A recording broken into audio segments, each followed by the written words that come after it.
ओम नारायण नमस्कृत्य नरं चैव नरोत्तमं देवीं सरस्वतीं व्यासं ततो जयमुदीरयेत् मुखं करोति वाचालं पङ्गुलं वेदेयं यत्कृपात्महं वन्दे परमानन्दमाधवं निगं कल्पतरोर्रहितं फलं शुभमुखादं तद्रवसंयुतं भागवतं अरसमालयं मुहुरहरसिका विवाङ्गः उद्यासं दर्शनसारं शक्तिपूर्णमकल्मषं पराशरात्मजं पद्मसुगतातन्तरोधिम् ओम व्यासाय विष्णुरूपाय व्यासरूपाय विष्णवे नमो ब्रह्मनिधये वासिष्ठाय नमो श्री परमात्मने नमः। ओम नमो भगवते वासुदेवाय। वर्तमान दशम स्कंध अध्याय 34 34 रासरी सरी ଆଉ ଗୋଟେ ପାଞ୍ଚ ଅଧ୍ୟାୟ ତ ଶଙ୍ଖଚୂଡ଼ ଉଦ୍ଧାର ହେବେ ଗୋଟେ କିଏ ଦେଖିବା। निशामुखं मानयन्ति मानयन्ति उदितो दुपति दुपतारकं मल्लिका गंध मत्काळी जुष्टं कुमुदवायुना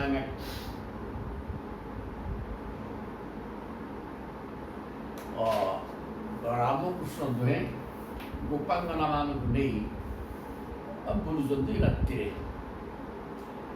এইটা କ'ଣ ହେଇଛି ସେଇ ସମୟରେ କ'ଣ ଗୋଟେ କାର୍ଯ୍ୟକ୍ରମ ହେବ ଦେଖିବା।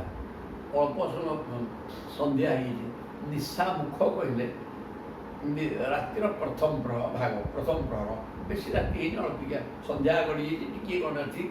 ଏଇ ପ୍ରକାର ଅବସ୍ଥାରେ ମାନୟନ୍ତୀ ଉଦିତ ଉଡୁପତି ଉଡୁପତି ମାନେ ଉଡୁ ମାନେ ତାରକା, ତାଙ୍କର ପତି ବୋଇଲେ ଚନ୍ଦ୍ର।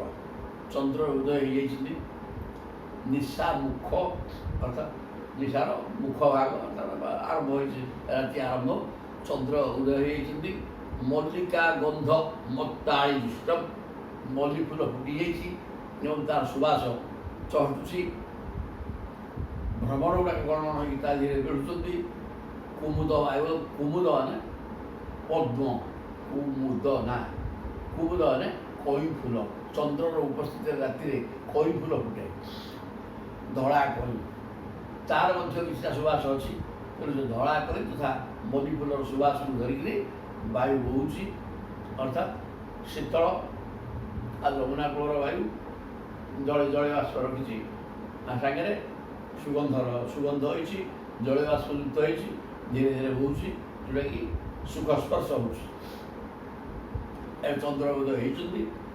एक प्रकार एवं सब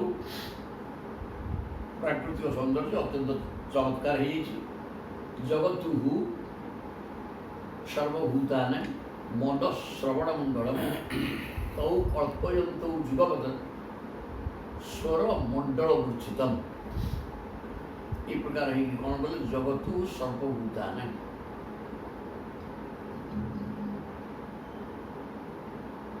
मन श्रवण मंडल मनटा सर्वभूतान प्रकृति से सौंदर्य को सम्मान देखा भगवान श्रीकृष्ण बलराम एकाठी मिसी सुंदर स्वर गीत बोलने को लगे श्रवण मंगल जो गीत शुणिले मंगल ही मंगल हम भगवान निजे बोलते रामकृष्ण तौ कल्पयंत जुगपथ जुगपथ एक दिजना गोटे निर्दिष्ट स्वर स्वर मेड़ दिजना बोलते स्वर मंडल मूर्छित सुंदर स्वर गीत बोलिए आरंभ कले गोप्य तद गीत महाकन्या मूर्छिता नाविदम रूप सुखदेव कहते हेन रूप गिराधन परिचित महाराज गुप्य उपांगना मैंने तत् गीत गाकर्ण्य रामकृष्ण दुहिंकर स्वर मेड़ किसी गीत बोलते शुणिक मूर्छिता चेता शून्य नाविदम संसद दुक्कुणमात्मान स्रस्त केश सृजन ततः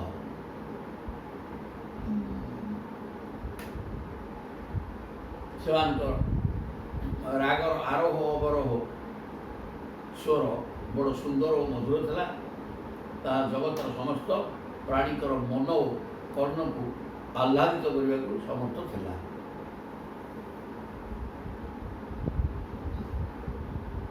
ଯେତେବେଳେ ସେ ସ୍ୱର ଶୁଣି ଗୋପାଙ୍ଗନାମାନେ ପ୍ରେମ ବିହୋଳ ହେଇଗଲେ। ଗୋପ୍ୟ ଏବଂ ବିକ୍ରୀତ ସ୍ୱୈରମ୍ ଗାୟତଃ ପ୍ରବକ୍ତବତ୍ ଶଙ୍ଖଚୂଡ଼ ଇତି ଖ୍ୟାତଃ ଧନଦାନୁଚରୁ ଅଭ୍ୟଗାତ। এই প্রকার গীত সুন্দর স্বরে গীତ ବୋଲା ହେଉଛି। ପ୍ରେମରେ ତାକୁ ଗୋପାଙ୍ଗନାମାନେ ଶୁଣୁଛନ୍ତି। এই ସ୍ଥିତି ଏହା ଦେଖିକି କ'ଣ ହେଇଛି, ନିକମ୍ ବିକ୍ରୀଡ଼ତ ଏବଂ ବିକ୍ରୀଡ଼ତ ସ୍ୱୈରମ୍, ଏମିତି ସ୍ୱତନ୍ତ୍ର ଏମାନଙ୍କର କ୍ରୀଡ଼ା ଚାଲିଛି। এই ପ୍ରକାର ଅବସ୍ଥାରେ ଗାୟତଃ ସମ୍ପ୍ରବକ୍ତବତ୍, ପ୍ରବକ୍ତ ଭଳିଆ ମାନେ ସ୍ୱରତାଳ ଦେଇକି ସେ ଗୀତ ସ୍ୱରରେ ମନ ଭୁଲି ଯାଇଛି। ଗୀତ ବୋଲିବାଟା ମଧ୍ୟ ପ୍ରଭୁଙ୍କ ପ୍ରତି ପୁରା ଭାବ ପଳାଇଯିବ, ଯେଉଁଟାକି ସାତ୍ତ୍ୱିକ ବିକାର ସ୍ୱର ରୋମାଞ୍ଚିତ ହେଇଯିବ, ଆଗରୁ ଲୋ ହୋଇପଡ଼ିବ, କଣ୍ଠ ଗଦଗଦ ହେଇଯିବ, ସବୁକିଛି ହେଇଯାଇପାରିବ, ଯେଉଁଟାକି ଭଗବତ ସତ୍ତା ଅନୁଭବ କରି ହେଇଯିବ। କିନ୍ତୁ ଏଇ ପ୍ରକାର ସୁସ୍ୱରରେ ବୋଲିକିରି ଏମାନେ ପାଗଳ ହେଇଯାଇଛନ୍ତି। ଯେଉଁ ଶଙ୍ଖଚୂଡ଼ ଏଇଠି ଖ୍ୟାତ ଧନଦାନୁଗ, ଧନଦ ମାନେ କୁବେର, କୁବେରଙ୍କର ଗୋଟେ ଅନୁଚର ସେବକ ଚାକର ପିଲା, ତା ନାଁ ଶଙ୍ଖଚୂଡ଼, ସିଏ ଆସିକି ପହଞ୍ଚିଗଲା, ଅଭ୍ୟଗାତ ଆସି ପହଞ୍ଚିଗଲା। ତୟୋ ନିରୀକ୍ଷତଃ ରାଜନ୍ ତନ୍ନାଥଂ ପ୍ରମୋଦାସନମ୍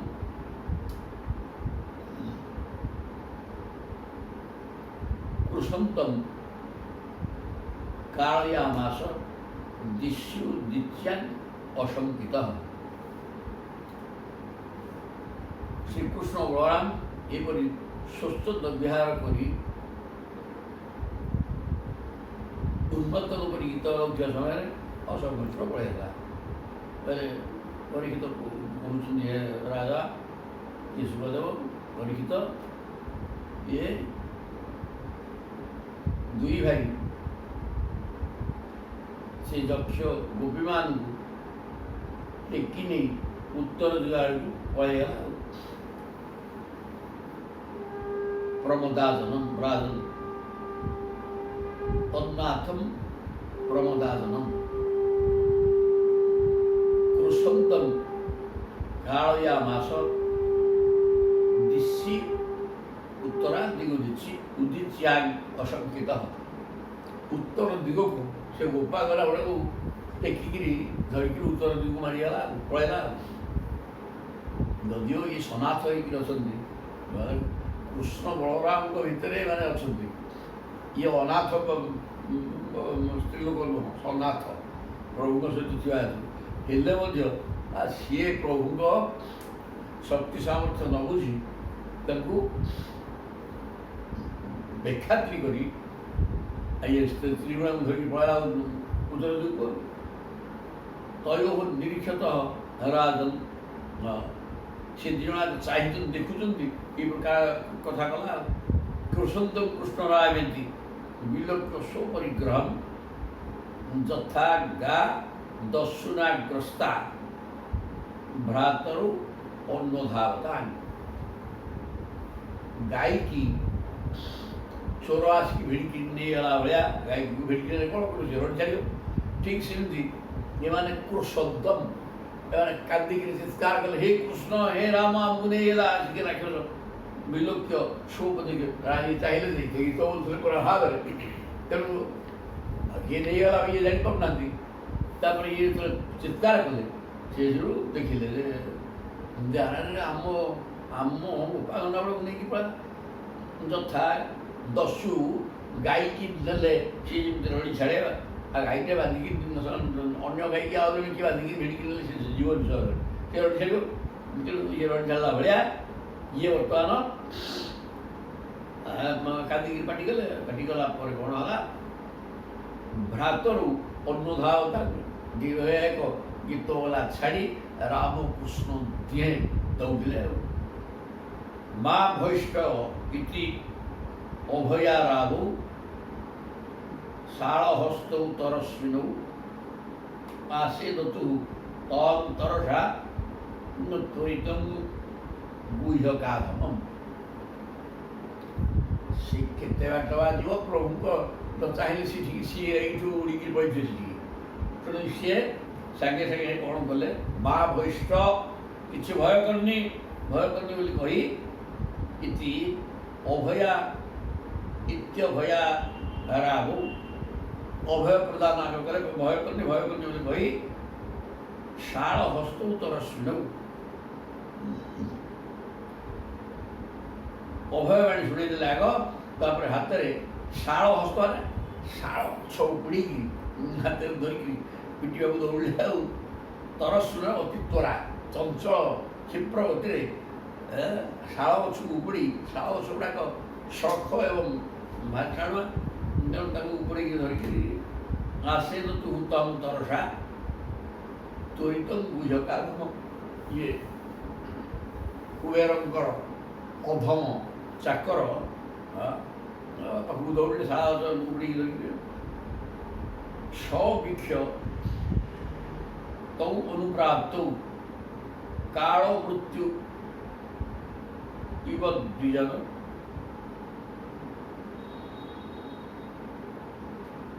इव उद्बीजन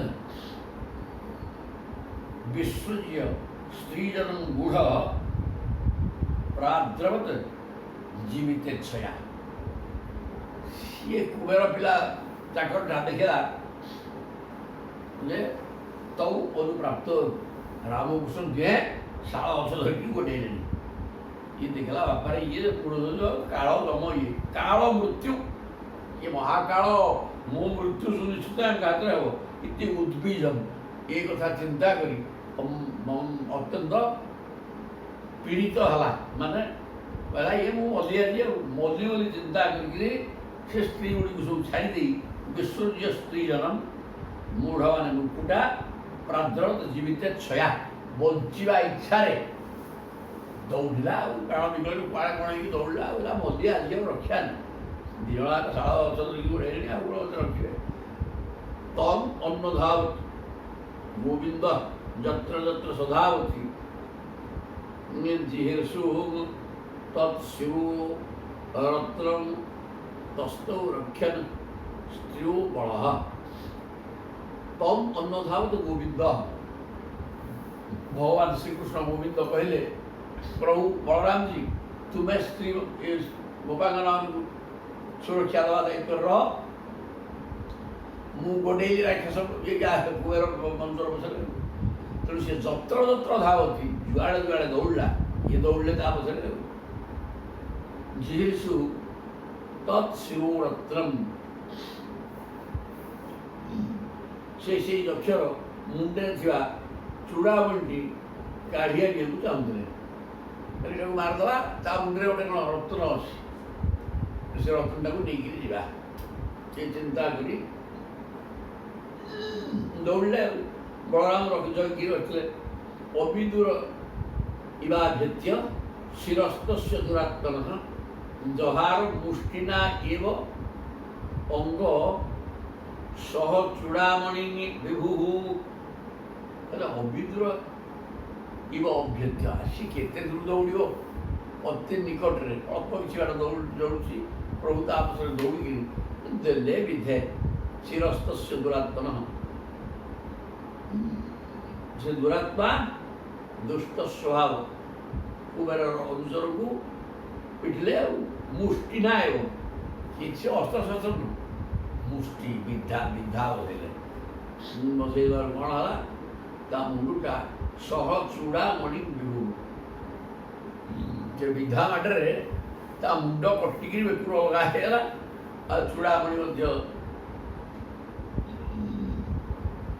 गंडू छिड़की पड़गला।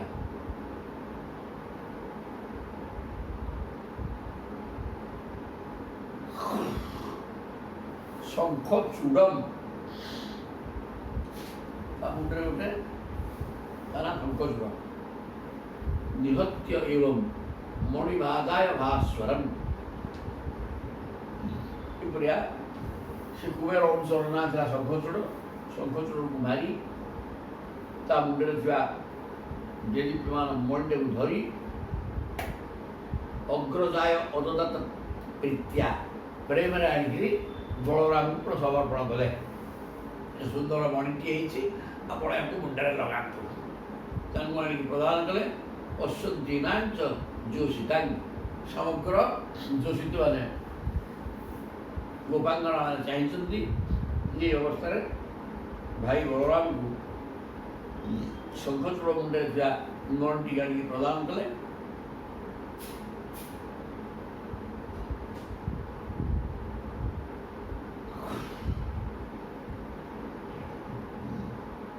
इति श्रीमद्भागवत महापुराणे पारमहंस्यां संहितायां दशम स्कन्धे पूर्वार्धे शङ्खचूडवध नाम चतुर्विंशोऽध्यायः। ये अध्याय सरले चतुर्त्रिंशोऽध्याय 34 अध्याय गले 35 अध्याय हेले 35 जुगल गीत। जुगल माने जोड़ी जोड़ी ହେଇକିରି ଗୀତ ବୋଲିବା। ଦିଜଣିଆ ଗୀତ ବୋଲିବାକୁ ଯୁଗଳ ଗୀତ କୁହାଯାଏ। ବର୍ତ୍ତମାନ ଗୋପାଙ୍ଗନା ମାନେ ଦି ଜଣ ମିଶିକିରି ଗୀତ ବୋଲୁଛନ୍ତି। ଶ୍ରୀ ଶୁକବାଚ ଶୁକଦେବ କହୁଛନ୍ତି ଗୋପ୍ୟ କୃଷ୍ଣେ ବନମ୍ ଜାତେ ତଂ ଅନୁଦ୍ରୁତ ଚେତସଃ କୃଷ୍ଣ ଲୀଳା ପ୍ରଗାୟନ୍ତ୍ୟଃ ନିନ୍ୟୁଃ ଦୁଃଖେନ ବାସରାନ୍। गोप्य हो कृष्ण वन को करता है। भगवान श्री कृष्ण वन को चले जाते हैं। गोपांगना माने तम अनुद्रुत चेतसा गोपांगना मान चित्त ताक पछे पछे दौड़ला। अर्थात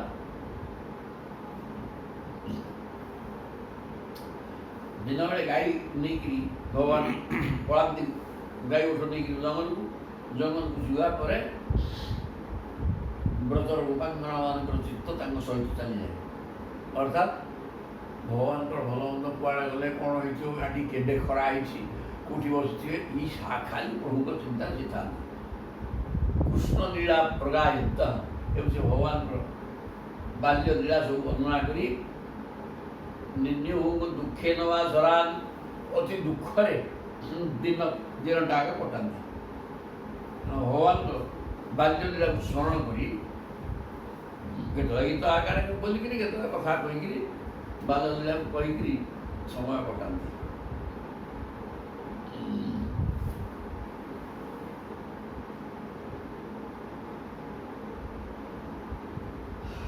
से बाल्य लीला किमिति प्रगायित गान करती गीत आकार बाल्य लीला को वर्णना करती किमिति वर्णना करती बर्तमान आरंभ हो।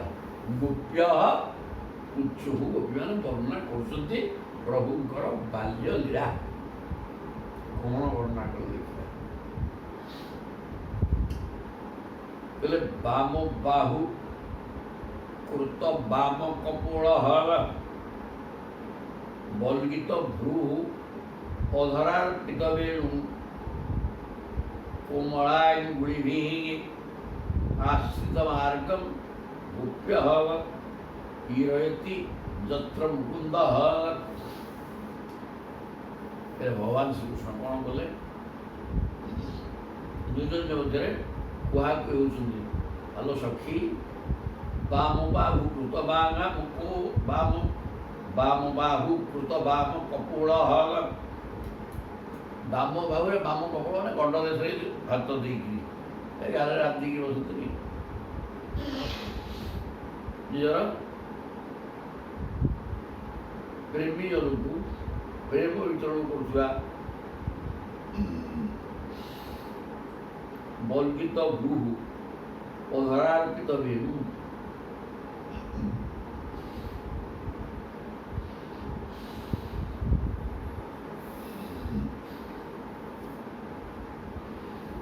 विद्वेषकारी लोक मोक्ष प्रदान कर नटनागर श्याम सुंदर जिते बाँ गाल को बाम बाहु पर्यंत चलई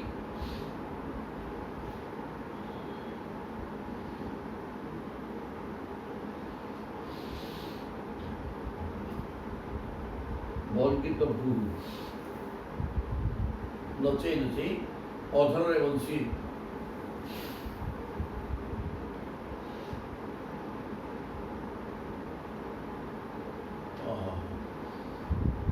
बाम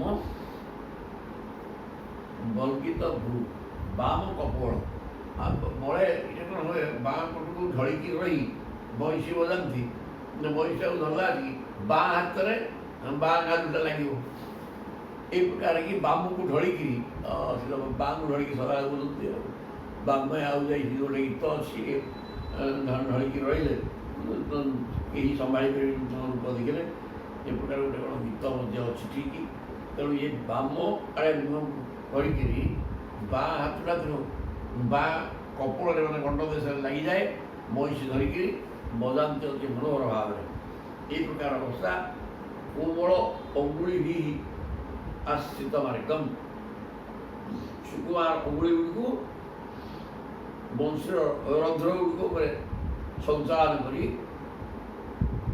गीत बोलती गोप्य ईरयति चत्र मुकुंद सिद्ध पत्नी मान से स्वामी मान सहित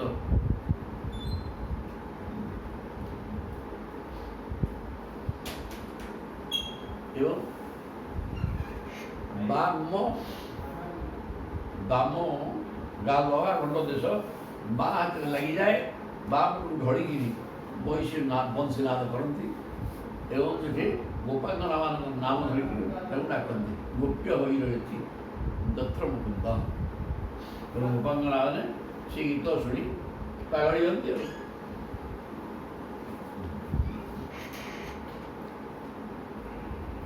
व्योमजान बनिता सह सिद्धि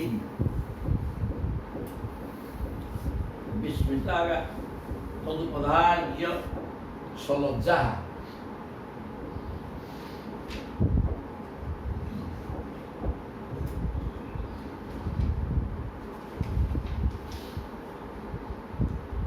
काम मार्गण समर्पित चित्ता कस्मरम जजु अपश्रुत निव्य तेणु सिद्ध पत्नी माने सिद्धि व्योमजान बनिता सिद्ध माने साधना करके सिद्धि लाभ कर सिद्ध होते गोटे देवलोक विवाह गंधर्व किन्नर सिद्ध विद्याधर ये देवजनी विशेष सिद्धवान पत्नी मान धरी विमान में उड़ुले विमान चढ़ी आकाश मार्ग जाऊा बेले विस्तृता तदुपधार्य सलज्जा से प्रभुंर बाम हाथ को बाम गाल लगे बंशी धरिक सुंदर सजाई गीत बोलवा बंशी नाद करवा देखिकी एमाने आश्चर्य हो जाते लज्जा भी लाज लगे स्वामी मान सहित रही बेले निज चित्त रही अवस्था देखी से प्रथम प्रथम लाजरे सड़ी जाती लाज जिनसा कौन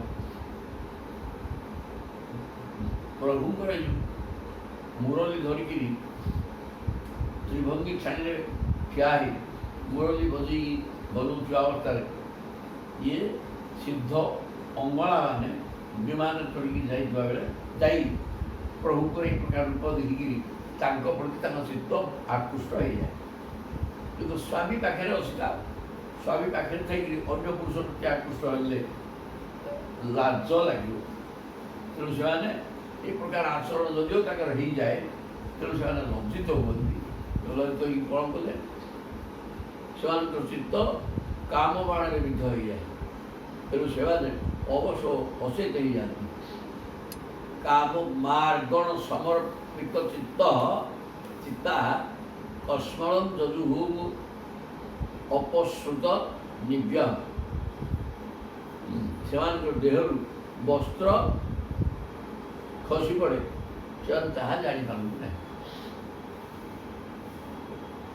ଭଗବାନଙ୍କର ତ୍ରିଭଙ୍ଗୀ ଟାଣି ଠିଆ ହୋଇ ବାମ ହାତ ବାମ କପୋଳରେ ଲଗେଇ ବଂଶୀ ବଜେଇ ତ୍ରିଭଙ୍ଗୀ ଟାଣି ଠିଆ ହୋଇ ବଂଶୀ ବଜେଇବା ରୂପକୁ ଦେଖିଦେବା କ୍ଷଣି ସିଦ୍ଧ ବନିତାମାନେ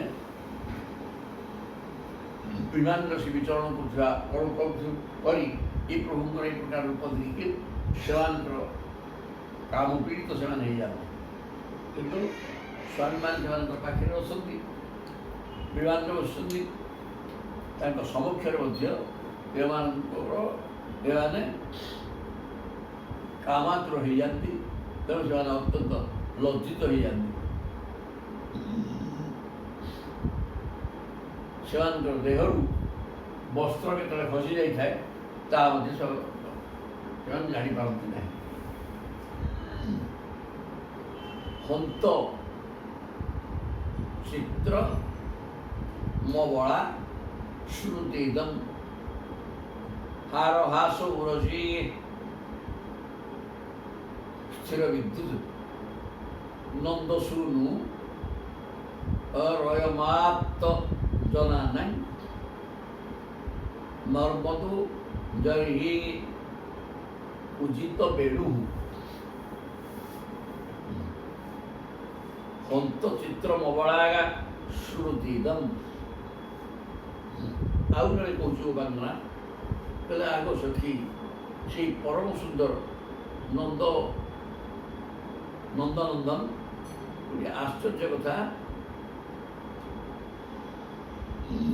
ଶୁଣିଲନି। ସେ ଯେତେବେଳେ ହସି ଦିଅନ୍ତି ତାଙ୍କ ହାସ୍ୟରେଖା ତାଙ୍କର ଗୋଟିଏ ହାର ପରି ଦେଖାଯାଏ। ତାଙ୍କ ବକ୍ଷରେ ଯେଉଁ ଅନ୍ତ ଚିତ୍ତ ମବଳା ଶ୍ରୁତିଦମ୍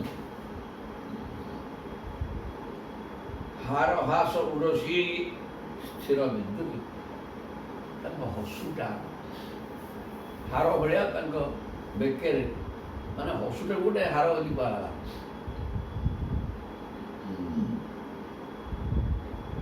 ତାଙ୍କ ହାସ୍ୟରେ ତାଙ୍କର ଗୋଟିଏ ହାର ପରି ଦେଖାଯାଏ। ତାଙ୍କ ବକ୍ଷରେ ଯେଉଁ ସୁନେଲି ଶ୍ରୀବତ୍ସ ଚିହ୍ନ ରହିଛି ତାକୁ ଦେଖିଲେ ଲାଗେ କଳା ବେଗରେ ବିଜୁଳିଟିଏ ସ୍ଥିର ହୋଇକି ରହିଛି କି।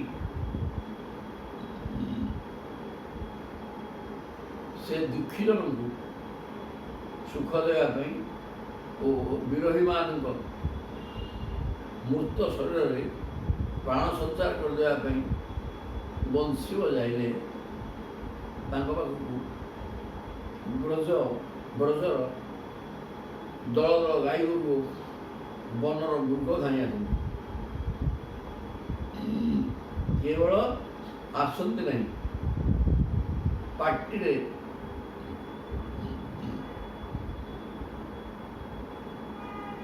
ହନ୍ତ ଚିତ୍ର ମବଳା ଶୁଣୁଥିଦମ୍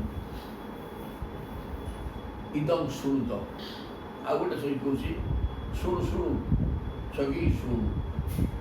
ପ୍ରଭୁଙ୍କର ହସଟା ହାର ଭଳିଆ ସୁନ୍ଦର ଏବଂ ତାହା ବକ୍ଷ ଦେଶରେ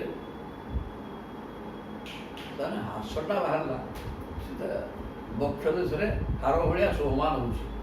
ନେଇକି କ'ଣ କଲା ସ୍ଥିର ବିଦ୍ୟୁତ୍ ସତେ ଯେମିତି କଳା ମେଘରେ ପ୍ରଭୁଙ୍କର ବର୍ଣ୍ଣ ତ ଘନଶ୍ୟାମ ଭଲ ଭଳିଆ ମେଘ ଭଳିଆ ଶ୍ୟାମଳ ବର୍ଣ୍ଣ ତା ଦେହରେ ଏ ହାସଟା ହେଲା ବିଜୁଳି ଭଳିଆ ଶୁଭ୍ର ବର୍ଣ୍ଣର ହାସ। ତାହା ପକ୍ଷ ଦେଶରେ ହାର ଭଳିଆ ଶୋଭା ପାଉଥାଏ। ନନ୍ଦସୂନୁ ଅୟ ମାର୍ତ ଜନାନାଂ ନନ୍ଦନନ୍ଦନ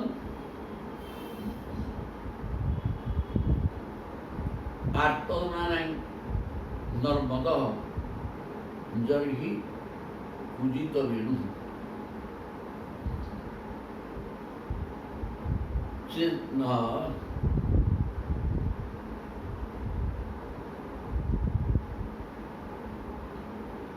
ନନ୍ଦ ଶୁଣୁ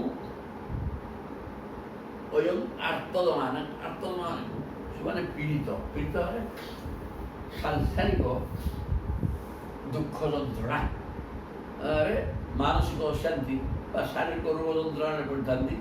ସେମାନେ ହେଲେ ଆର୍ତ୍ତଜନ। ସେମାନଙ୍କୁ ଯେଉଁ ବଂଶୀନାଦ ପ୍ରଭୁ କରନ୍ତି ସେ ବଂଶୀନାଦଟା ସମସ୍ତଙ୍କୁ ଆନନ୍ଦ ଦିଏ। ନର୍ମଦ ଜରି ପୂଜିତ ବେଣୁ, ଯେତେବେଳେ ପ୍ରଭୁ ବେଣୁ ବଜାନ୍ତି ସେତେବେଳେ ସଂସାର ଦୁଃଖ ଜଞ୍ଜାଳ ଭିତରେ ପୀଡ଼ିତ ରହିଥିବା ଆର୍ତ୍ତଜନମାନଙ୍କୁ ସେ ବେଣୁନାଦ ଆନନ୍ଦ ସମର୍ପଣ କରେ। ବୃନ୍ଦ ସହ ବ୍ରଜବୃଷା ମୃଗଗାବ ବେଣୁବାଦ୍ୟ ହୃତଚେତସ ହରାତ ଦନ୍ତ ଦଷ୍ଟ କବଳା ଧୃତକର୍ଣ୍ଣା ନିଦ୍ରିତା ଲିଖିତ ଚିତ୍ର ବିବାସ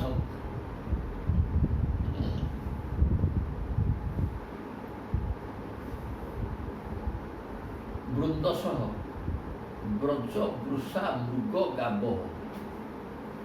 ବ୍ରଜର ବୃଷ ଗୁଡ଼ାକ ଷଣ୍ଢ ମୃଗ ଗାବ ଗାଈ ଗୁଡ଼ାକ ବୃଷଭ ଗୁଡ଼ାକ ଏବଂ ଅନ୍ୟାନ୍ୟ ପଶୁ ମୃଗ ହେଲେ ଅନ୍ୟାନ୍ୟ ପଶୁ ସବୁ ବେଣୁବାଦ୍ୟ ହୃତଚିତ ସହ ଆରାଧ।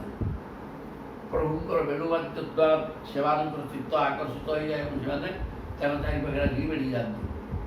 ଦନ୍ତଦଷ୍ଟ କବଳା ଧୃତ କର୍ଣ୍ଣା, ଦାନ୍ତରେ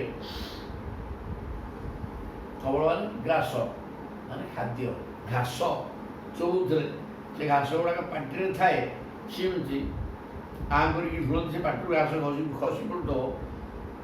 କାଦୁକୁ ଠିଆ କରିଦେଇ ଷଣ୍ଢ ଗାଈ ଏବଂ ଅନ୍ୟାନ୍ୟ ପଶୁମାନେ ପ୍ରଭୁଙ୍କ ଚାରିପାଖରେ ଭିଡ଼ିକିରି ପ୍ରଭୁଙ୍କର ଏଇ ମଧୁର ଗାନକୁ ଶୁଣୁଥାନ୍ତି। ନିଦ୍ରିତା ଲିଖିତ ଚିତ୍ର ବିବାସନ, ସେମାନେ ଏତେ ସ୍ଥିର ହେଇକି ଗୀତ ଶୁଣୁଥାନ୍ତି, ପୁରୋହିତ ଶବ୍ଦ ଶୁଣୁଥାନ୍ତି ଯେ ତାକୁ ଦେଖିଲେ ଜଣାପଡ଼େ ଇଏ ବୋଧେ ଶୋଇଯାଇଛନ୍ତି ବା ସବୁ ଚିତ୍ରରେ ଲେଖା ହେଇଛି। କାଗଜ କଲମ ଧରିକିରି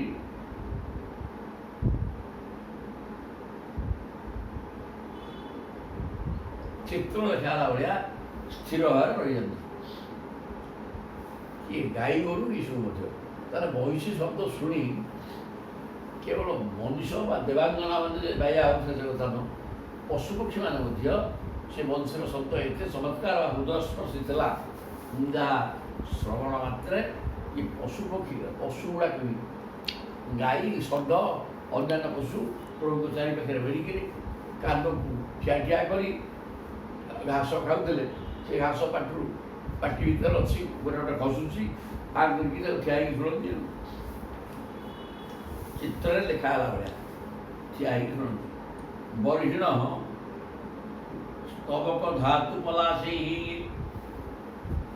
ବଦ୍ଧ ମଲ୍ଲ ପରିବର ବିଳମ୍ବ ପରିଚିତି ସବଳ ଆଳି ସ ଗୋପୀ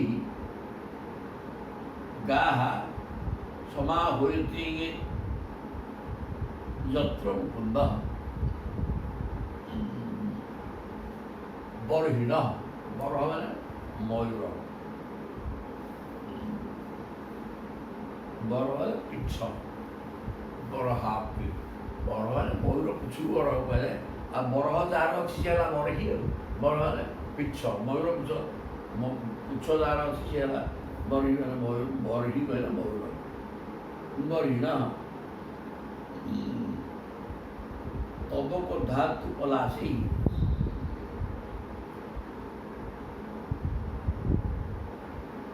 ମଥାରେ ମୟୂର ପିଛର ମୁକୁଟ ପିନ୍ଧି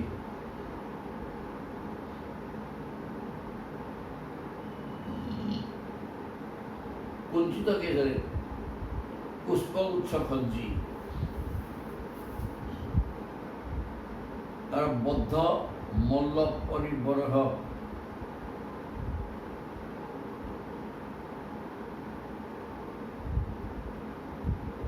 ବଦ୍ଧ ମଲ୍ଲ ପରିହବର ବିଳମ୍ବ ପରିଚିତି ସବଳ ଆଳି ସଗୁପି ଗାହା ସମାହୟତି ଯତ୍ର ମୁକୁନ୍ଦ। ପୁଣି ସେ ଯେତେବେଳେ ବଳରାମ ପିଲାମାନଙ୍କ ସହିତ ବଂଶୀ ବଜାଇ ଗାଈମାନଙ୍କୁ ନାଁ ଧରିକି ଡାକନ୍ତି। ଗାଈ କିଏ ଦୂରକୁ ପଳେଇଲା, ସବୁ ଗାଈର ନାଁ ଅଛି ନା, ତେଣୁ ପ୍ରଭୁ କ'ଣ କରନ୍ତି, ବଂଶୀ ବଜେଇକି ସେ ଗାଈଙ୍କ ନାଁ ଧରିକି ଡାକନ୍ତି। ସେତେବେଳେ ନଦୀମାନଙ୍କ ଗତି ସ୍ଥିର ହୋଇଯାଏ।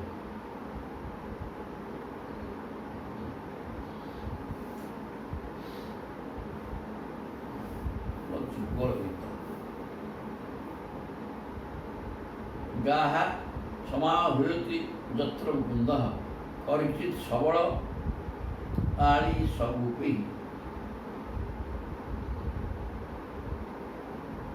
ବଦ୍ଧମଲ୍ଲ ପରିବର୍ହ ବିଳମ୍ବ।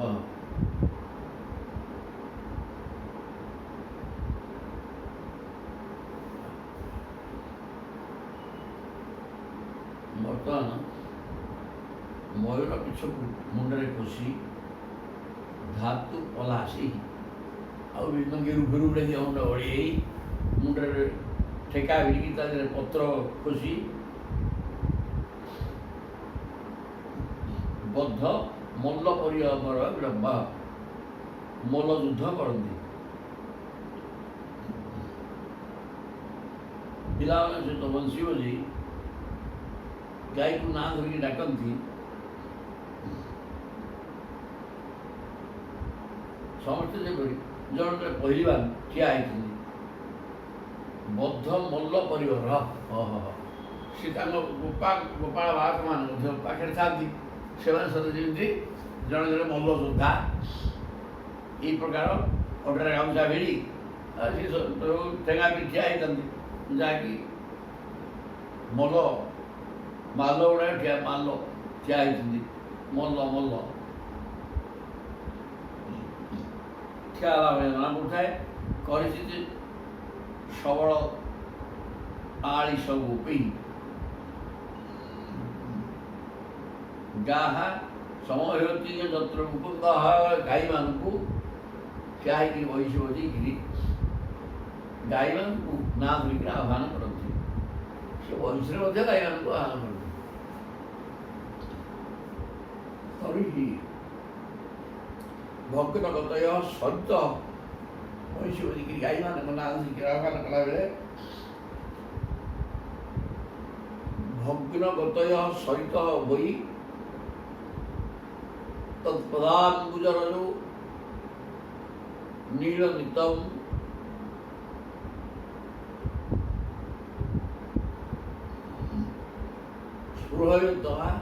ସ୍ପୃହୟତି ବୟଂ ଇବା ବହୁପୁଣ୍ୟଃ ପ୍ରେମ ବିବିଧ ଭୁଜା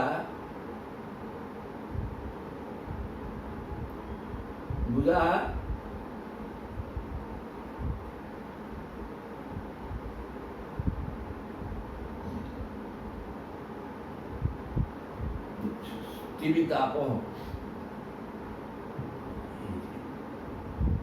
ତର୍हि ଭଗ୍ନଗତୟ ସରିତ। ये ବଂଶୀ ବଜାନ୍ତି। ବଂଶୀ ବଜାଇ ଗାଈ କିଏ ଦୂରକୁ ପଳେଇଛି ସେ ବଂଶୀ ସମୟରେ ହିଁ ଗାଈକି ଡାକନ୍ତି। ନା ଡାକିବା ଅବସ୍ଥାରେ ତାଙ୍କ ପାଖରେ ଗୋପାଳ ବାଳକମାନେ ସବୁ ମଲ୍ଲ ଭଳିଆ ଥାନ୍ତି। ଦେହରେ ଗେରୁ ଫେରୁ ଓଳି ମୁଣ୍ଡରେ ଠେକା ଦେଇକି ପତ୍ର ଖୋଜୁଛନ୍ତି, ଫୁଲ ବେନ୍ଧା ଖୋଜୁଛନ୍ତି, ମୟୂର ପିଛ ବୋଝା ହେଇଛି। এই ପ୍ରକାର ଅବସ୍ଥାରେ ମଲ୍ଲ ଯୁଦ୍ଧ କରିବାକୁ ପ୍ରସ୍ତୁତ।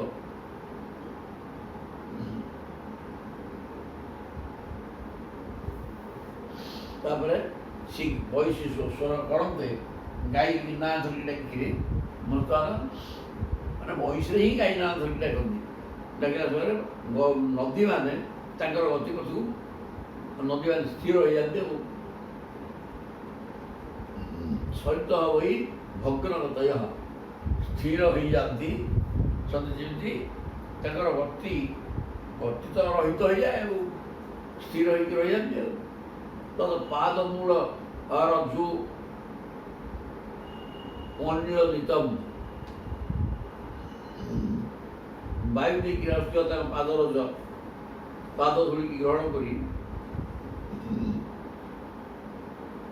ସ୍ପୃହୟତା ସ୍ପୃହୟତି ବୟଙ୍ଗିବ ଅବହୁ ପୁଣ୍ୟ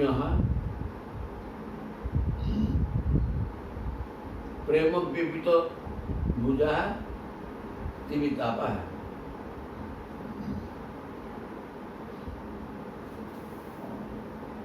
ନନ୍ଦନନ୍ଦନ କୃଷ୍ଣଙ୍କୁ ଆଲିଙ୍ଗନ କଲାବେଳେ ଆମର ବାହୁ ଯେପରି କମ୍ପି ଉଠେ, ଅଥଚ ଜଡ଼ତା ରୂପ ଆବେଶ ଭାବ ଉଦୟ ହେଇଯିବାରୁ ଆମେ ଯେପରି ଆଉ ହାତ ବି ହଲାଇ ପାରୁନା, ନଦୀମାନେ ମଧ୍ୟ ଠିକ୍ ସେହିପରି ପ୍ରେମ ହେତୁ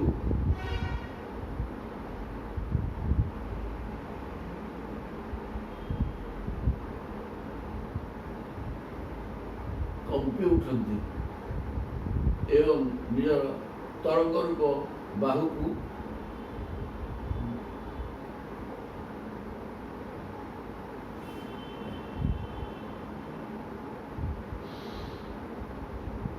ନିଜର ତରଙ୍ଗ ରୂପ ବାହୁକୁ ଦୁଇ ଚାରି ଥର ଉଠେଇ ଶେଷରେ ଅବଶ ହୋଇ ସ୍ଥିର ହୋଇଯାନ୍ତି, ପ୍ରେମାବେଶରେ ସ୍ତମିତ ହେଇଯାନ୍ତି। କହିବା ତାତ୍ପର୍ଯ୍ୟ ଗୋପାଳନ ମାନେ କହୁଛନ୍ତି ଆମେ ଯେମିତି ପ୍ରଭୁ ହାତ ଉଠିକିରି ଆଲିଙ୍ଗନ କରୁଛେ, ଠିକ୍ ସେମିତି ଏ ବଂଶୀସ୍ୱନ ଶୁଣିକିରି ବର୍ତ୍ତମାନ ପ୍ରଭୁ ଯେତେବେଳେ ମୁଣ୍ଡରେ ମୟୂର ପିଛ ଘୋଷି ଡାଳ ଗୁଡ଼ା ଘୋଷିକିରି ଫୁଲ ପେନ୍ଥା ଡାଳ ଘୋଷି ବଂଶୀସ୍ୱନ କରନ୍ତି, ସେତେବେଳେ ନଦୀ ଗୁଡ଼ାକ ତାଙ୍କ ଗତିକି ସ୍ଥିର କରିଦିଅନ୍ତି ଏବଂ ଲହଡ଼ି ରୂପକ ହାତରେ ପ୍ରଭୁଙ୍କୁ ଆଲିଙ୍ଗନ କରିବା ପାଇଁ ଉତ୍ସୁକତା ପ୍ରକାଶ କରନ୍ତି।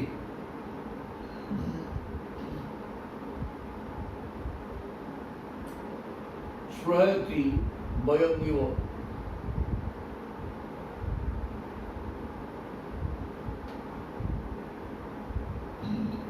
ଉର୍ମି ଗୁଡ଼ାକ ହେଲା ହାତ ଆଉ ଉର୍ମି ରୂପକ ହାତରେ ପ୍ରଭୁଙ୍କୁ ଆଲିଙ୍ଗନ କରିବା ପାଇଁ ନଦୀ ଜଳ ସ୍ଥିର ହେଇଯାଏ ବଂଶୀସ୍ୱର ଶୁଣିକିରି ଏବଂ ପ୍ରଭୁଙ୍କୁ ଆଲିଙ୍ଗନ କରିବା ପାଇଁ ସେ ଉର୍ମି ସବୁ ଉଠେ, ଢେଉ ଉଠେ। ଆଉ ଗୋପାଳନ ମାନେ ଚିନ୍ତା କରୁଛନ୍ତି ଆମେ ଯେମିତି ପ୍ରଭୁଙ୍କୁ ଆଲିଙ୍ଗନ କରିକି ଆଲିଙ୍ଗନ କରିବା ପାଇଁ ଉତ୍ସୁକ, ସେ ପୁରା ନଦୀ ଗୁଡ଼ାକ ହୁଅନ୍ତି। ପ୍ରେମ ବ୍ୟପିତ ଭୁଜା ସ୍ତିମିତାପା। ତାପରେ ଢେଉ ବନ୍ଦ ହେଇଯାଏ, ମାନେ ହାତ ଆମେ କିଛି ଆଲିଙ୍ଗନ କରିସାରିଲା ପରେ ପୁଣି ହାତ ଖୋଲିକି ପକେଇଦେବ, ଠିକ୍ ହାତକୁ ପୁଣି ଯଥାସ୍ଥାନ ଘିନି ଆଣିବ। ତେଣୁ ଇଏ ସେଇ ପ୍ରକାର ଉର୍ମି ଗୁଡ଼ାକ ଉଠି ଯେମିତି ପ୍ରଭୁଙ୍କୁ ଆଲିଙ୍ଗନ କରିବା ପାଇଁ ହାତ ବଢ଼ଉଛନ୍ତି, ଏ ପ୍ରକାର କରି ତାପରେ ସ୍ଥିର ହେଇଯାଉଛନ୍ତି। ବଂଶୀସ୍ୱନ ଶୁଣିକିରି ଗଛ ଲତା ତରୁ ତୃଣ ପଶୁ ପକ୍ଷୀ ସମସ୍ତଙ୍କର କିଛି ପରିବର୍ତ୍ତନ ହେଉଛି। ଏଠି ସେଇ କଥା ବର୍ଣ୍ଣନା କରାଯାଇଛି ଯୋଡ଼ିଏ ଯୋଡ଼ିଏ ଶ୍ଳୋକରେ। ଅନୁଚରୈ ସମନୁବର୍ଣ୍ଣିତ ବୀର୍ଯ୍ୟ ଆଦି ପୁରୁଷ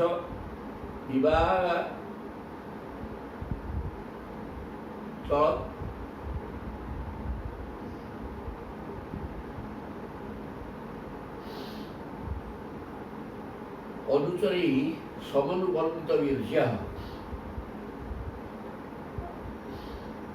आदि पुरुष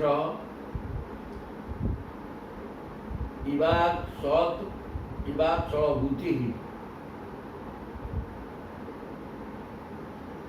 वनचरो गिरितटेषु चरन्ति वेणुना आह्वयति गा सजदाहि।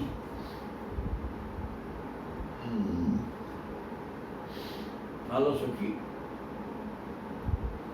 देवता मान जेपरी अनंत अचिंत्य ऐश्वर्य स्वामी भगवान नारायण शक्तिर महिमा गान करती आम पिला अनन्य सुंदर ନଟରାଜନ ଶ୍ରୀକୃଷ୍ଣଙ୍କର ବିଭିନ୍ନ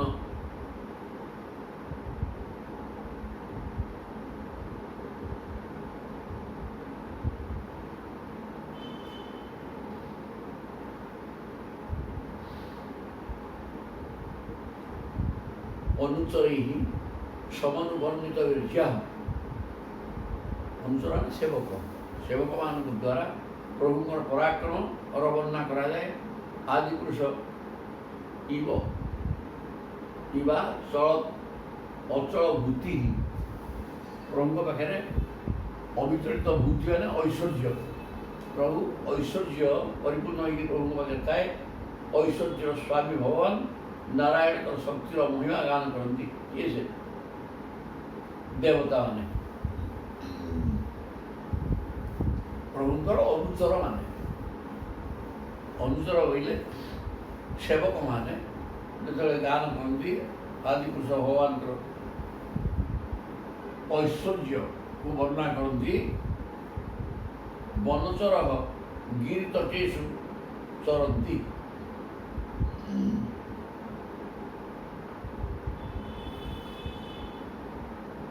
ଆମ ପିଲାମାନେ ମଧ୍ୟ ସେହିପରି ଅନନ୍ତ ସୁନ୍ଦର ନଟରାଜ ଶ୍ରୀକୃଷ୍ଣଙ୍କର ବିଭିନ୍ନ ଲୀଳା ଗାନ କରନ୍ତି। ଦେବତାମାନେ ବା ଭକ୍ତ ବା ଅନୁଚରମାନେ ଯେମିତି ଭଗବାନଙ୍କର ଗୁଣଗାନ କରନ୍ତି, ତାଙ୍କର ପରାକ୍ରମକୁ ଆଦିପୁରୁଷ ଭଗବାନଙ୍କର ପରାକ୍ରମକୁ ବର୍ଣ୍ଣନା କରନ୍ତି। ବନଚର ଗିରିତଟେଷୁ ଚରନ୍ତି ବେଣୁନା ଆହୟତି। ଆମର ଗୋପାଳ ବାଳକମାନେ ମଧ୍ୟ ଠିକ୍ ସେହିପରି ପ୍ରଭୁଙ୍କର ଐଶ୍ୱର୍ଯ୍ୟ ବର୍ଣ୍ଣନା କରନ୍ତି। ସେ ଅଚିନ୍ତ୍ୟ ଐଶ୍ୱର୍ଯ୍ୟ ସମ୍ପନ୍ନ ଶ୍ରୀକୃଷ୍ଣ ଯେତେବେଳେ ବୃନ୍ଦାବନରେ ବିହାର କରନ୍ତି ଏବଂ ବଂଶୀ ବଜାଇ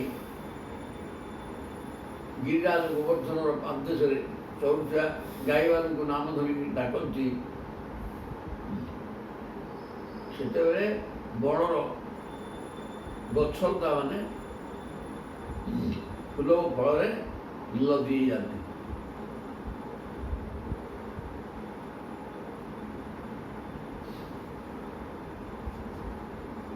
ବେଣୁନା ଆହୟତି ଗା ସଦା।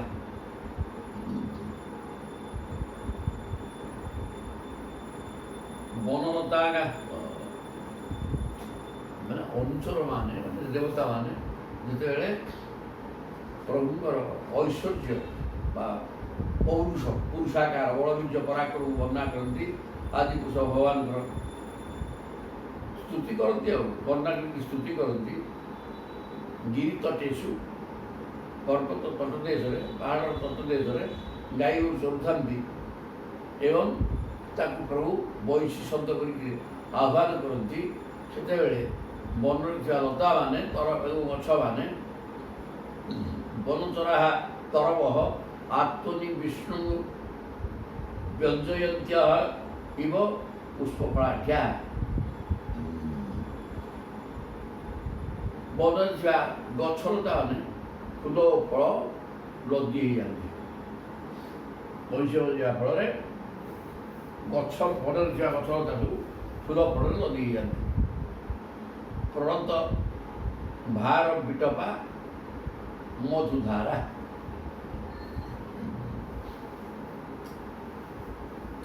ବିଟପ ମାନେ ଶାଖା ଗୁଡ଼ାକ ଫୁଲ ପରିପୂର୍ଣ୍ଣ ହେଇକି ସେଥିରୁ ମହୁ ଧାର ପୁଷ୍ପରସ ସବୁ ଟପ୍ ଟପ୍ ହେଇକି ଖସୁଥାଏ।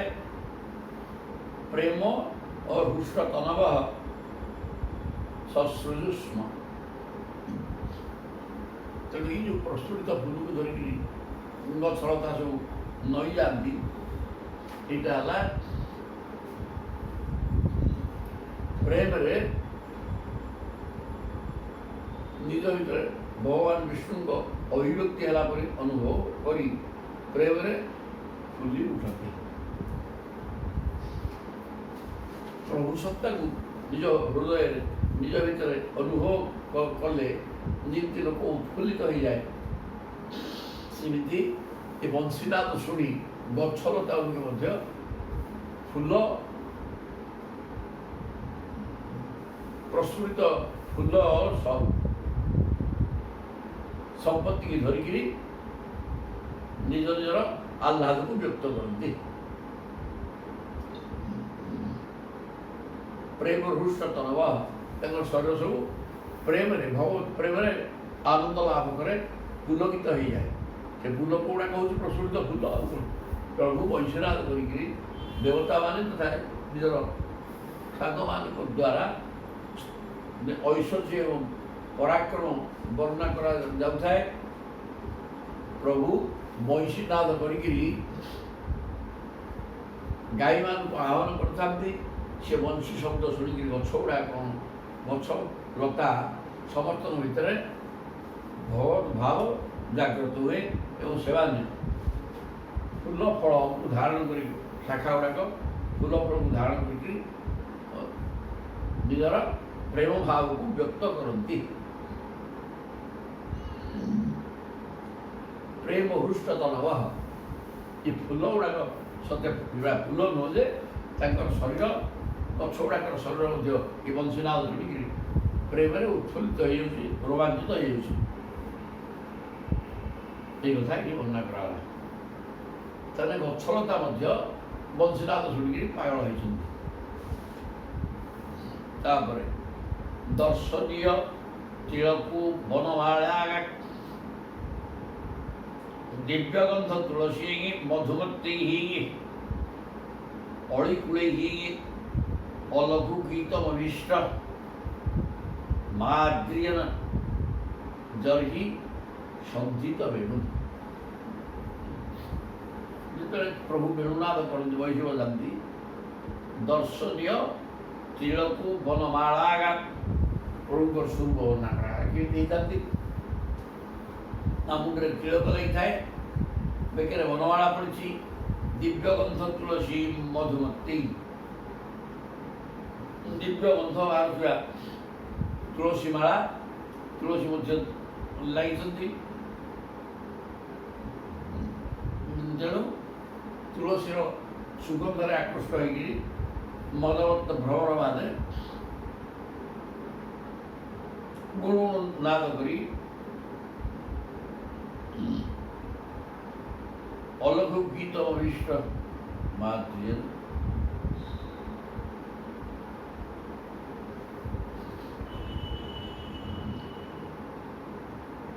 ଅଳିକୁଳେଇ ଅଲଘୁ ଗୀତ ଅଭିଷ୍ଟ, ଭ୍ରମର ଗୁଣୁଗୁଣେଇକି ଗାନ କରନ୍ତି ତ। ତେଣୁ ସେମାନେ ଭ୍ରମର ଗୁଞ୍ଜନକୁ ଆଦର କରି, ସେଇ ଭ୍ରମର ଗୁଞ୍ଜନକୁ ଆଦର କରି ତାହାରି ସ୍ୱରରେ ସ୍ୱର ମିଶାଇ ଆମର ନଟରାଗର ଶ୍ୟାମ ସୁନ୍ଦର ଯେଉଁ ବଂଶୀ ବଜାନ୍ତି, ସତ୍ୟର ସୁଖୀ ସେହି ମୁନିମନ ମନ ମୋହନକାରୀ ସଙ୍ଗୀତ ସାରସ ହଂସ ଆଦି ପକ୍ଷୀମାନଙ୍କର ଚିତ୍ତକୁ ମଧ୍ୟ ଅପହରଣ କରିଦିଏ। ଆଦ୍ରିୟନ ଜର୍ହି ସଙ୍ଗୀତ ବେଣୁ, ଦର୍ଶନୀୟ ତିଳକ, ପ୍ରଭୁ ମୁଣ୍ଡରେ ତିଳକ କରିଥାନ୍ତି, ବନମାଳା ବେକରେ ଲମ୍ବିଛି ଏବଂ ଦିବ୍ୟଗନ୍ଧ ତୁଳସୀ ମାଳା ବି ରହିଛି। ତୁଳସୀ ଏବଂ ସୁଗନ୍ଧିତ ଫୁଲର ସୁଗନ୍ଧରେ ଆକୃଷ୍ଟ ହୋଇ ଭ୍ରମରମାନେ ତା ଦେହରେ ଗଣଗଣ ହେଉଛନ୍ତି। ଅଳିଗୁଳେଇ এই প্রকার অবস্থায় ত্রিভঙ্গী টাণি ଠିଆ ହେଇକି ପ୍ରଭୁ ଯେତେବେଳେ ବଂଶୀନାଦ କରନ୍ତି, ସେତେବେଳେ କ'ଣ ହୁଏ ନା ସରସୀ ସାରସ ହଂସ ବିହଙ୍ଗା, ପୋଖରୀରେ ସାରସ ହଂସ ବିହଙ୍ଗ ସେ ସବୁ ପକ୍ଷୀ ଗୁଡ଼ାକ ଚାରୁ ଗୀତ ହୃତ ଚେତ ସହ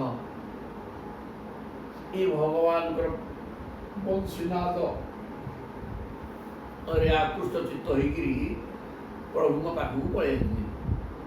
ହରି ଉପାସତ ତେ ତତ ଚିତ୍ତା, ସେମାନେ ସଦଚିତ ହୋଇ ପ୍ରଭୁଙ୍କୁ ସତେ ଏମିତି ଉପାସନା କରୁଛନ୍ତି। ପୋଖରୀ ଛାଡ଼ିକିରି ହଂସ ପ୍ରଭୃତି ଆସିକିରି ବଂଶୀ ବଜାଇଲା ବେଳେ ପ୍ରଭୁ ତାଙ୍କ ପାଖରେ ଆସିକି ପହଞ୍ଚିଯାନ୍ତି। ହନ୍ତ ମିଳିତ ଦୃଶ ଦ୍ରୁତ ମୌନା। ସେମାନେ ସବୁ ପକ୍ଷୀ ଗୁଡ଼ାକ ମଧ୍ୟ ସାରସ ହଂସ ଇତ୍ୟାଦି ପକ୍ଷୀ ପୋଖରୀ ଛାଡ଼ି ପ୍ରଭୁ ଯେତେବେଳେ ବଂଶୀନାଦ କରନ୍ତି ତାଙ୍କ ପାଖକୁ ଚାଲି ଆସି ସ୍ଥିର ଭାବରେ ଯତ ଧ୍ୟାନ କରୁଛନ୍ତି। ହରି ଉପାସତେ ସତେ ପ୍ରଭୁଙ୍କୁ ଉପାସନା କରୁଛନ୍ତି। ଏହି ପ୍ରକାର ସ୍ଥିତିରେ ଶାନ୍ତ ଭାବରେ ମିଳିତ ଦୃଶ ଆଖି ବୁଝି ସେ ବଂଶୀନାଦକୁ ଶୁଣନ୍ତି। ଆଉ ମୌନ ହେଇକିରି ଆଖି ବୁଝିକିରି ବଂଶୀନାଦକୁ ଶୁଣନ୍ତି। କିଏ? ପକ୍ଷୀ ଗୁଡ଼ାକ ମଧ୍ୟ ବଂଶୀନାଦକୁ ସମସ୍ତେ। ନଦୀର ଜଳ ବି ସ୍ଥଗିତ ହେଇଯାଉଛି ଏବଂ ଉର୍ମି ରୂପକ ଢେଉ ଉର୍ମି ରୂପକ ହାତ ଦେଖି ପ୍ରଭୁଙ୍କୁ ଆଲିଙ୍ଗନ କରିକି ପ୍ରସ୍ତୁତ ହେଇଯାଉଛି।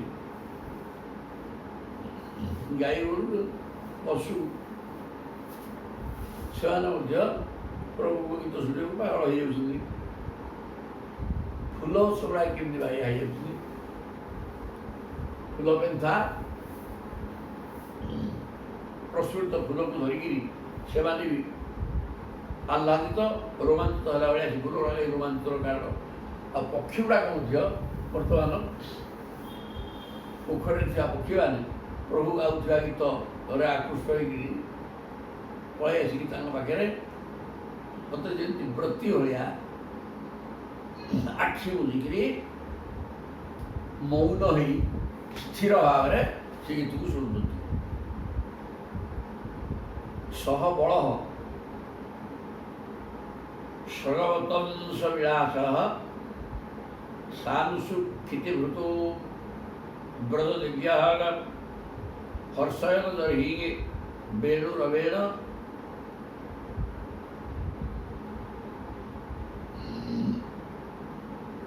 ଜାତ ହର୍ଷ ଉପରମ୍ଭତି ବିଶ୍ୱ। ବଳରାମଙ୍କ ସହିତ ସ୍ରକ୍ ଅବତଂଶ ବିଳାସ ଉଭୟ ଫୁଲମାଳ ପକେଇଛନ୍ତି। ସ୍ରକ୍ ଅବତଂଶ ମୁଣ୍ଡରେ ଡାଳ ମୟୂର ପିଛ ଏସବୁ ଘୋଷା ହେଇଛି।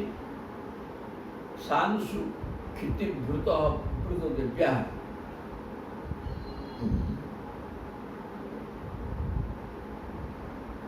ଶ୍ୟାମ ସୁନ୍ଦର ଯେତେବେଳେ କାନରେ ଫୁଲର କୁଣ୍ଡଳ ଝୁଲାଇ ବଳରାମଙ୍କ ସହିତ ଗିରିରାଜ ଗୋବର୍ଦ୍ଧନ ଶିଖରରେ ଚଢ଼ି ଯାଆନ୍ତି। ସେଠାରେ ଠିଆ ହୋଇ ସମଗ୍ର ଜଗତକୁ ମୁଗ୍ଧ କରି ବଂଶୀ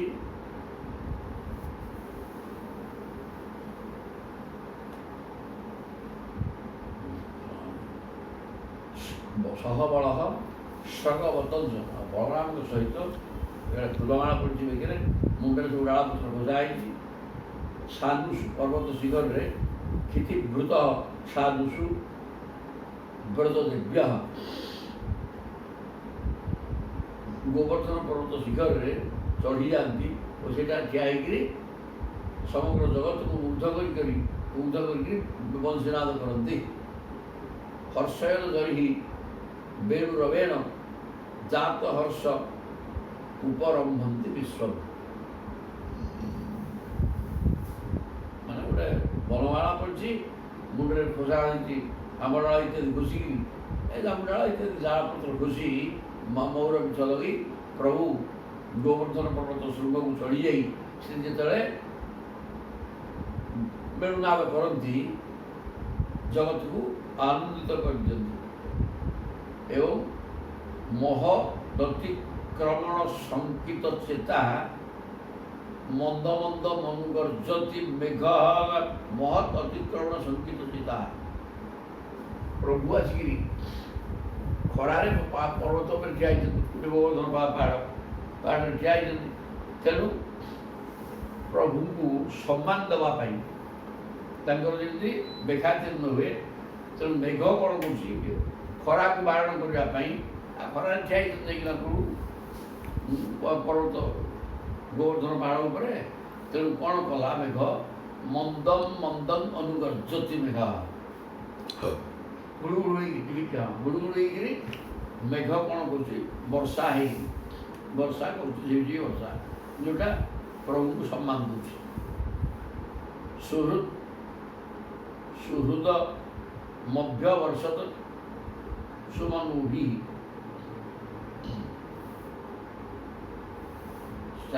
ଛାୟାସ ବିଦଧତ ପ୍ରତପତ୍ର। ସୂର୍ଯ୍ୟକିରଣରେ ପ୍ରଭୁ ପୀଡ଼ା ପାଉଥିବା ଅବସ୍ଥାରେ ଇଏ ବଂଶୀନାଦକୁ ଶୁଣିକିରି ଗୋବର୍ଦ୍ଧନ ପର୍ବତରେ ଚଳି ଯାଇକି ସେ ବଂଶୀନାଦ କରନ୍ତି।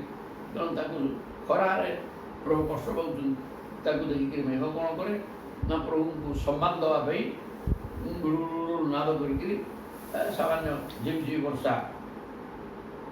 ବର୍ଷା କରି ପ୍ରଭୁଙ୍କୁ ଖୁସି କରିବା ବ୍ୟବସ୍ଥା କରେ।